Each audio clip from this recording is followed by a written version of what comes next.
yoki ovqatlarini suryapti, mana bitta ko'p narsa rivojlanyapti-da. Aslida. Biz qo'yib bermaymiz unga. Biz telefonda toza o'tirsin, hech qayerga telefon ko'rib ovqat yeb qolsin, undan ko'ra deymiz. No, mana bu buzilyapti, bu yoq buzilyapti, pishvareniy hammasi buzilyapti.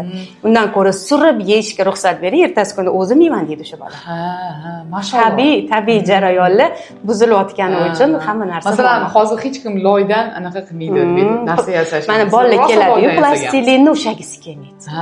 Chunki sensor buzilish oshib ketganda, o'sha narsani bola ushamagan. Bitta sekin ushasangiz, o'sha qo'liga yoqyapti, yumshoq, endi sekin surishni boshlaydi. Mana bizning markazimizda atidan art terapiya qo'shganmiz. Loy bilan ishlaydi bolalar. Loy o'ynaydi, u chunki mana barmoqlarimizni uchida hamma taktil tizimda joylashgan. Qancha ko'p bo'tni rivojlantirsak, artikulyatsiya apparatini rivojlantirsak, miyada rivojlanish zo'r ketadi. Shuning uchun biz bolaga loylar bilan ham ayniqsa men plastilin ushamayapti, brizgili bolalar deymiz-ku, uni qilmayapti, qabul qilmayapti. Loy o'ynasin. Art terapiya bor, kulolchilik. O'shalarga qo'yib beramiz, bola tez o'zgaradi.